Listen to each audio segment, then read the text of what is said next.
Thank you so much. Yeah, so thank you for taking the time today. I watched the film last night. It was really, really well made. Okay. It kept you on the edge of your seat, but at the same time, it made you laugh. So it was an interesting genre that you kind of went between comedy and thriller. I'm curious, what made you want to bring this story to the screen? I was approached by a producer in LA named Scott Eversano, who was working with Fear Affinity on adapting an article in the New Yorker. So that was the kind of source of the story. There was an article called The Bank Drama by Daniel Lang, and beautifully written article from 1975, which I had read, and was really captivated by the characters and the story, which had that challenging tone, kind of a dark comedy, which is supposed to be like a thriller or a bank heist film, but it's really a psychological drama about some characters in an absurd situation. Okay, that's great. What was it like working with Ethan Hawke again? It was great. We developed a good working relationship on Born to Be Blue, my Chet Baker jazz movie with Ethan, and then it's so much easier to start from that place of trust and collaboration on this, and so it certainly makes it a lot easier in shorthand, and it allowed him to experiment even more because he plays a big character, and so he really had to kind of go for it, and it was great. Great. Were any other actors considered for the role? No, I brought it to Ethan before just as I was starting to write the script. I literally sent him the article as I was writing the script, and he got interested in it. So he kind of attached himself to the project very early, so I didn't even have time to think about anybody else. Right. What was it like assembling the rest of the great cast? It was good fun.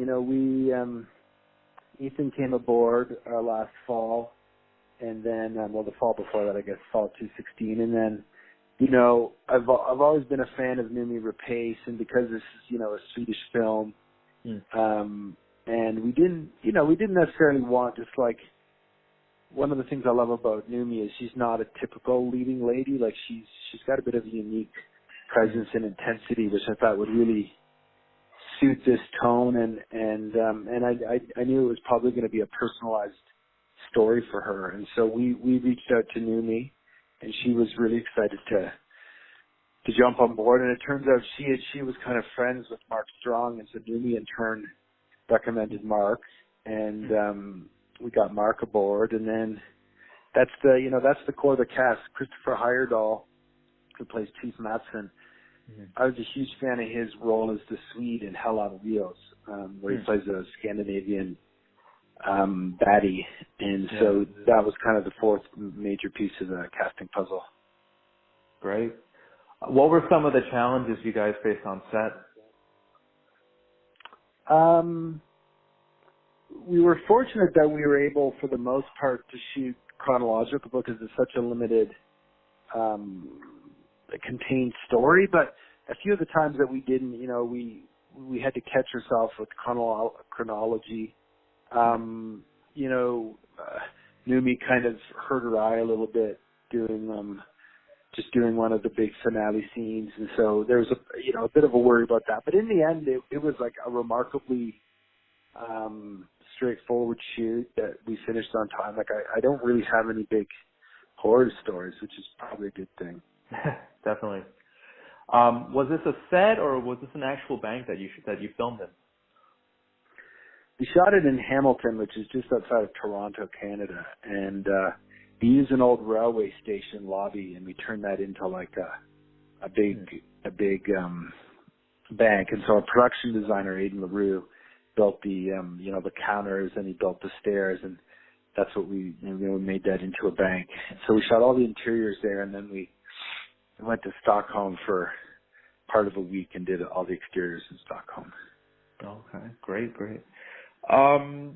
What do you hope audiences take away from the film? I mean, I hope audiences basically, I hope they have a laugh, they learn something new, they feel some of the emotion, they kind of realize what the real origins of this Stockholm syndrome are. But ultimately, it's a film that's kind of supposed to make you laugh and cry and just kind of be an entertaining introduction to this world. Nice.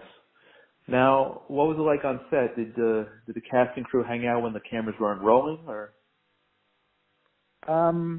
Yeah, I mean, I think in a normal way, you know, Ethan tends to be quite a collaborative, down to earth actor, so he sets a pretty relaxed tone. I'm a pretty laid back director, so it was a pretty chill set. You know, people would hang out and it was it was a pretty like I said, it was a pretty calm set. All right, that's great. So tell me a little bit about the company Lumanity Productions. Yeah, Lumanity is just the name of my film and TV production company based in Toronto and LA that's been around now for, I don't know, quite a while. I think Lumanity's produced maybe 6 or 7 features, and I've been one of the producers on all the features I've directed, along with a bunch of partners. And so you know, Lumanity basically is my production company shingle, and I'm always looking and developing projects for myself and looking for other things. And so trying to move a bit more into the cable TV space now as well. I've only really done features, but cable TV is starting to really become attractive for me. Okay. Are there any actors or filmmakers out there that you'd hope to work with in the future? I mean, there's a boatload of actors. There's so many great actors out there, and it really just depends on finding the right project. You know, I feel fortunate on this. I was able to work again with Ethan and Numi, and I had a great producing team, Scott Eversender, Jason Blum, Nicholas Tabarak. And so, but to me, it's also just about finding the right fit for the right types of projects. You know, I tend to be attracted to certain things, but so there's almost, in a way, I think, too many to name. Okay, gotcha. Are there any filmmakers who have inspired your craft? Yeah, I mean, I like a lot of the really old filmmakers, going back to like Howard Hawks and John Ford and Eisenstein, to more, you know, slightly more contemporary filmmakers. I mean, I was, like so many people, I was a huge fan of Scorsese, particularly in the 70s, and the early work of the Coen brothers. Paul Thomas Anderson, for the most part. I mean, a lot of the usual suspects, really. What are some of your all-time favorite films? Top 3, if you can. Top 3, wow. Well, Raging Bull is number 1. I know, I can tell you that definitively. After Raging Bull, it's a bit hard to say. I mean, you know, Vertigo has, even though, again, that's always kind of ranked one of the top films with all the different crazy lists and stuff. Vertigo is a film that has kind of haunted me, that I always like to go back to. I don't know, I think that might be in my top 3, and I don't know what else. There's a long list after that. But Raging Bull is certainly the one clear-cut winner. Okay, great. Now, you're calling from Canada right now, correct? Yeah, Toronto. Okay. Yeah, so as you know, Tribeca Film Festival is in full swing. Have you been here at all in the past few days, or are you planning on coming later on, or not at all? Yeah, no, I just got back from New York, so I was in New York last Wednesday, and we had the premiere of Stockholm on Thursday night, and then we had another screening Friday, and then we had another screening Monday, so I was at all 3 screenings. Great. And how are audiences reacting to the film?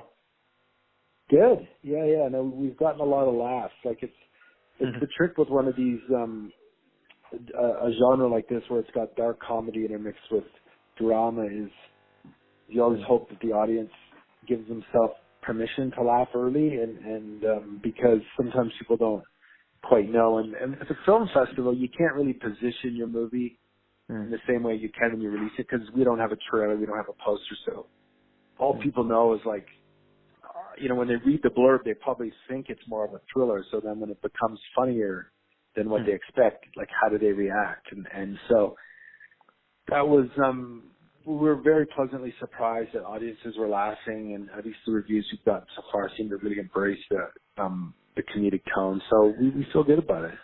Great. I feel good about it too.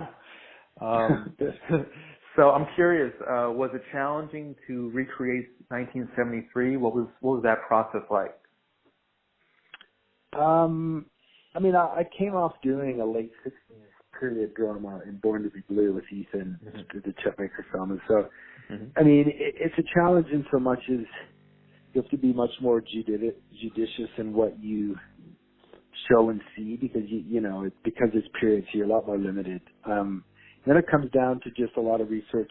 Our costume designer, Leah Carlson, did a great job, and working with the production designer on the look and feel, and we had a lot of reference photos from the real incident, which helps. And then, working with my DP, Brendan Stacy, on the look, and, we chose kind of an older super speed lens, and just doing different things to, put you back in that time. But we consciously made a decision to go with a slightly more classical, slicker kind of look, rather than like a really gritty. We could have gone with like an Argo-y kind of hand-held docudrama-y kind of look, but we chose not to do that for this. But that's one of the fun things with directing, is making some of those decisions and seeing how they play out and coalesce with the tone. Nice. So, would you call Ethan Hawke your golden boy? Is he like a good luck charm now? I don't know if I call him my golden boy, but I've done 2 films in a row with him, and we've, like I said, it's all about trust and collaboration, and so we've had good experiences so far, and when you find that, it is rare, and so I certainly hope to work with him again, whether it's on the next thing or something down the road. I'm sure we'll get a chance to collaborate again, is the hope. I hope so too. Okay, so final question. What advice do you have for aspiring filmmakers out there? My advice for aspiring filmmakers would really just be to, make as much as you can. When I started my career, I made a lot of short films. And I think nowadays, more than ever, it's so easy and cheap to do that. And you kind of learn by doing that, learn by making films, learn by writing scripts and throwing them in the garbage, and really value, the relationships that you build and nurture as you're making those films, because it is ultimately, like anything in life, it's all about relationships and just honing your craft. Awesome. Well, Robert, thank you so much for your time today. This has been amazing. The film is great. I loved it. And if you're ever in the Long Island, New York area, I'd love to have you stop by the station, and we can have a one-on-one in-person interview if you're around. Cool. No, it's been my pleasure, man. Great. All right. Well, thanks so much. And, take it easy. Cheers, man.